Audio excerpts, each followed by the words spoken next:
아기 예수님께서 탄생하신 복된 성탄에 오늘 유아 세례를 받은 우리 새 아이부터 시작해서 우리 장년 성도님들에 이르기까지 온 성도님들이 한자리에 모여서 이렇게 예배를 드릴 수 있게 되어서 참으로 감사하고 참 행복한 시간입니다. 우리 옆에 분들과 이렇게 따뜻하게 좀 인사 나누기를 원하는데요. 우리 다시 한번 메리 크리스마스 이렇게 인사하겠습니다. 네, 메리 크리스마스. 네, 좋습니다. 네, 좋습니다. 너무 좋습니다. 우리가 매년 성탄이 되면 제가 이 메리 크리스마스 인사의 의미를 한 번씩 이렇게 말씀을 드리는데요.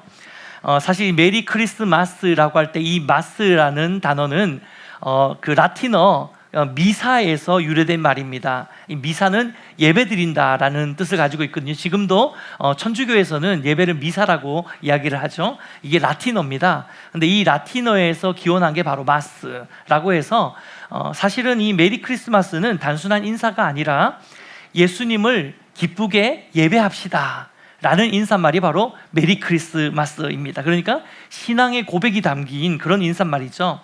그런 의미에서 이번에는 우리 옆에 분들과 이렇게 인사를 했으면 좋겠는데요. 예수님을 기쁘게 예배합시다. 이렇게 인사하겠습니다. 시작. 아멘. 네. 여러분, 메리 크리스마스의 의미가 딱 와닿으시죠? 정말 성탄은 하나님을 기쁘게 예배하는 날인 줄 믿습니다. 사실 성탄절이 우리 입장에서 보면요, 참 기쁘고 따뜻한 시간임이 분명합니다. 예수님께서 우리의 죄를 구원하시기 위해서 임마누엘의 하나님이 이 땅 가운데 오셨고 지금도 임마누엘의 하나님을 우리와 함께하고 계시기 때문이죠. 하지만 이 성탄이 예수님의 입장에서 생각해 보면은요, 따뜻한 성탄이라기보다는 훨씬 더 깊고 어쩌면 굉장히 무거운 이야기일 수 있습니다.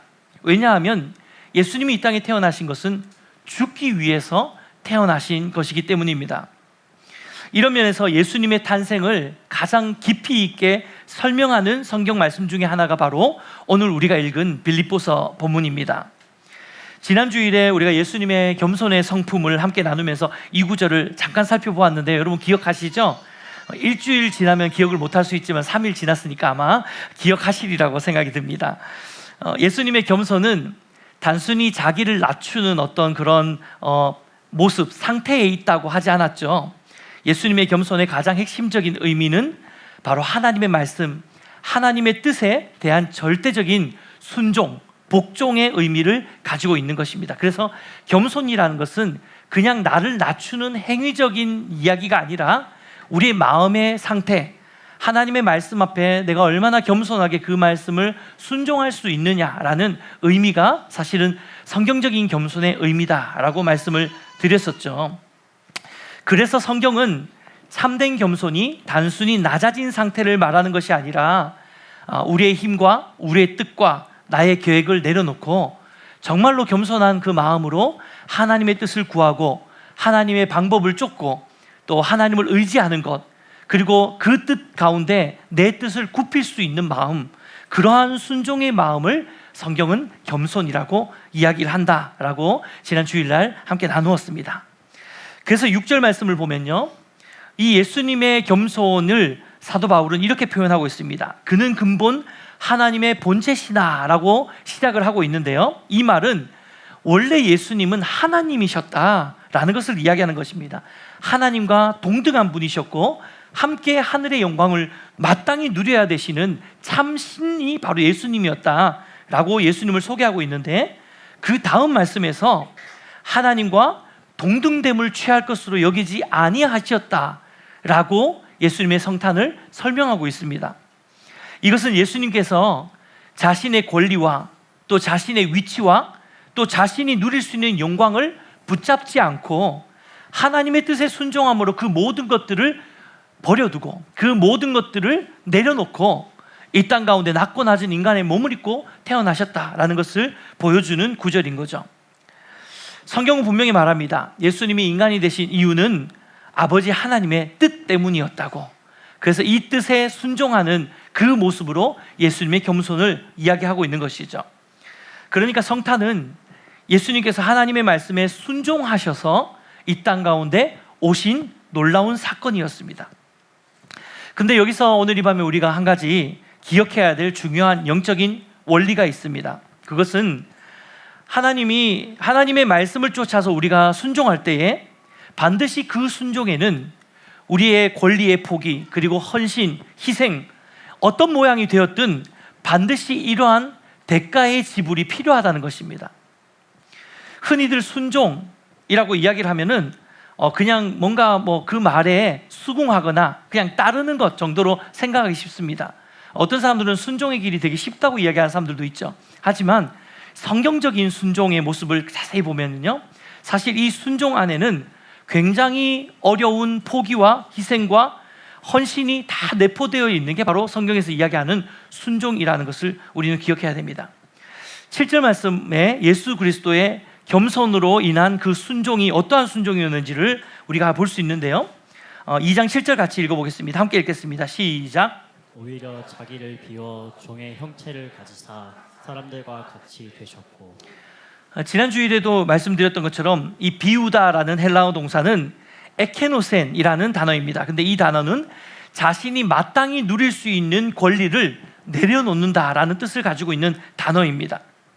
심지어 8절 말씀 하반절에 보면요, 자기를 낮추시고 죽기까지 복종하셨으니 곧 십자가에 죽으심이라. 여러분, 예수님의 순종은 자신의 생명까지도 내려놓으면서 죽기까지 하신 순종이었다는 사실을 우리는 기억하셔야 됩니다. 우리는 종종 순종에 대해서 이런 이야기를 합니다. 순종하면 하나님이 다 알아서 책임져 주실 거야. 그리고 우리가 겸손히 하나님 앞에 서면 하나님 반드시 나를 높여주실 거야 라는 생각들을 하게 되죠. 물론 하나님은 우리의 순종을 통해서 또 우리의 겸손한 모습을 통해서 그것을 결코 헛되지 않도록 그 겸손과 순종을 받으시는 분인 줄 믿습니다. 그러나 성경에서 보여주는 이 순종의 모습은 우리가 기대하는 방식과 많이 다릅니다. 여러분, 예수님의 순종을 한번 보십시오. 예수님은 순종하셨기 때문에 우리가 말하는 형통으로 이어지지 않았습니다. 예수님의 삶은 하나님의 말씀에 순종하셨기 때문에 사람들의 박수를 받는 자리로 나아갈 수가 없었습니다. 예수님의 순종은 구유에서 시작해서 정말로 그 낮고 낮은 그 말 구유에서 시작해서 마침내 십자가까지 이어지는 어느 것 하나 형통과 풍요로움과는 관계가 먼 그런 어떤 자리에 늘 예수님의 순종의 결과는 그러한 자리였다는 사실을 우리는 기억하셔야 됩니다. 예수님은 하나님의 아들이셨지만 편안한 길을 선택하지 않으셨고요, 또 예수님은 하나님과 동등한 분이셨지만 자신의 권리를 주장하지 않으셨습니다. 결국 예수님의 그 겸손으로 말미암은 그 순종의 결과는 내 뜻과 내 기대와 내 힘과 내 방법을 붙드는 길이 아니라 오히려 하나님의 뜻과 하나님의 말씀에 자신을 맞추는 그러한 순종의 길로 예수님이 선택하시고 걸어가셨다는 것을 우리는 성경 전체에서 분명히 확인할 수 있습니다. 특별히 그것을 가장 잘 보여주는 장면이 십자가를 지시기 바로 전날 밤 겟세마네 동산에서 예수님이 드렸던 기도였던 것 같습니다. 누가복음 22장 42절 같이 한번 읽어볼까요? 시작. 이르시되 아버지여, 만일 아버지의 뜻이거든 이 잔을 내게서 옮기시옵소서. 그러나 내 원대로 마시옵고 아버지의 원대로 되기를 원하나이다 하시니. 그런 의미에서 성탄은 단순히 아기 예수님의 탄생 이야기로 끝나는 사건이 아닙니다. 성탄은 십자가를 향해서 이미 방향이 정해진 예수님의 순종의 첫 시작, 첫 걸음이었습니다. 이 땅 가운데 오셨을 때 구유에 오신 것은 이 구유가 마지막 종착지, 목적지가 아니라 출발점이었고, 이 구유에서부터 시작돼서 마지막에 십자가의 자리에 가기까지 예수님은 겸손함으로 하나님의 말씀에 계속해서 순종하시면서 단 한 번도 하나님의 말씀을 거스르지 않고 그 뜻대로 행하는 삶을 사셨고, 결국 그 순종의 결과는 예수님의 희생과 헌신과 포기였습니다. 우리가 생각하듯이 순종하면 형통해질 거야, 순종하면 더 나은 길로 인도하실 거야, 순종하면 하나님 더 높은 자리에 올리실 거야, 이러한 기대와는 상당히 거리가 있는 그런 모습이죠. 하지만 결국 예수님은 하나님의 말씀에 순종하는 그 순종의 걸음으로 자신의 삶을 내어주시고 희생하시고 포기하시고 내려놓으시는 그 순종의 걸음을 걸으시면서 마침내 하나님의 뜻을 이루셨는데, 그 뜻이 하나님께서 우리를 구원하시는 것이었습니다. 그래서 예수님의 그 순종의 걸음들로 인해서 결국은 우리가 구원의 놀라운 영생의 생명을 얻게 된 것인 줄 믿습니다. 사랑하는 여러분, 그렇다면 오늘 이 성탄의 자리에 앉아있는 우리에게 오늘 이 말씀은 우리에게 무엇을 말해주고 있습니까? 성탄은 예수님께서 우리를 위해 무엇을 하셨는지를 기뻐하는 날이지만, 동시에 우리가 어떠한 방향의 삶을 살 것인지를 다시 한번 우리 자신에게 물어야 하는 날인 줄 믿습니다. 예수님께서 모든 것을 내려놓고 십자가를 예수님처럼 모든 것을 내려놓고 십자가를 지라는 그런 말씀이 아닙니다. 그러나 분명한 것은 성탄의 의미를 우리가 제대로 깨닫고 또 그 의미를 제대로 알았다면, 이제 우리의 삶에서도 하나님의 뜻 앞에서 나 자신을 맞추는 이 순종의 걸음이 시작되어야 되는 줄 믿습니다. 내가 이해되지 않아도, 또 때때로 내가 손해를 보는 것처럼 느껴져도, 내가 붙잡고 싶었던 그 권리를 내려놓아야 할 때에도 주님, 제 뜻이 아니라 아버지의 뜻이라면 그 길을 순종하겠습니다 라고 하는 이 고백이 우리의 성탄의 고백이 되기를 소망합니다. 특별히 2025년을 마무리하는 그런 시점에 서 있습니다.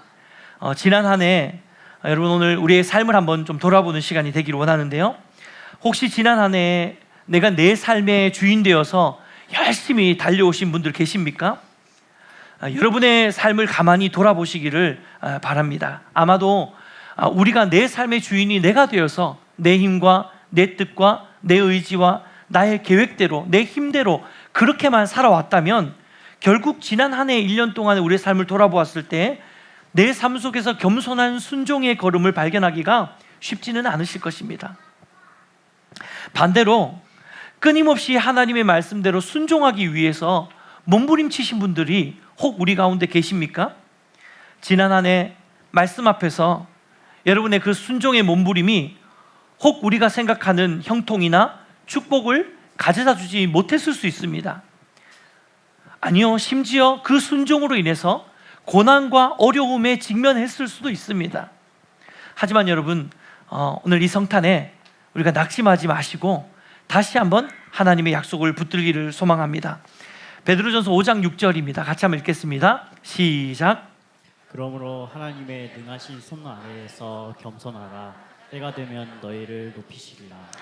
로마서 8장 18절은 또 이렇게 이야기합니다. 같이 읽을까요? 시작. 생각하건대 현재 고난은 장차 우리에게 나타날 영광과 비교할 수 없도다. 아멘. 바로 이러한 축복이 순종의 길의 끝에 우리를 기다리고 있을 줄 믿습니다. 말씀을 맺겠습니다. 이 메리 크리스마스라는 인사는 예수님을 기쁘게 예배합시다 라는 신앙의 고백이라고 말씀을 드렸죠. 그렇다면 예수님이 가장 기뻐할 예배가 무엇이라고 생각하십니까? 성경은 분명히 이렇게 말합니다. 말씀 앞에 겸손히 순종하는 삶이 예수님을 가장 기쁘게 하는 삶이다. 예수님의 성탄은 따뜻한 이야기로 끝나지 않았습니다. 말씀드린 것처럼 구유는 출발점이고 그 길에 처음부터 그 길은 십자가를 향해 있었기 때문입니다. 하지만 예수님은 오직 하나님의 뜻에 순종함으로 내려놓음, 그리고 권리 포기, 또 헌신과 희생의 그 대가를 기꺼이 지불해 주셨습니다. 오늘 이 성탄의 밤에 우리도 같은 질문 앞에 서 있습니다. 내 뜻과 내 힘과 내 방법으로 살 것인가, 아니면 내 것을 내려놓는 것이 쉬운 일은 아니지만 하나님의 뜻에 순종함으로 내 뜻을 내려놓고 내 걸음을 멈추고 내 방법을 멈추는 그 순종의 걸음을 걸을 것인지. 기도하고 축복하는 것은 이번 성탄이 우리의 생각과 또 선택과 또 우리의 삶의 방향을 새롭게 만드는 복된 시작이 되시기를 주님의 이름으로 축복해 드립니다.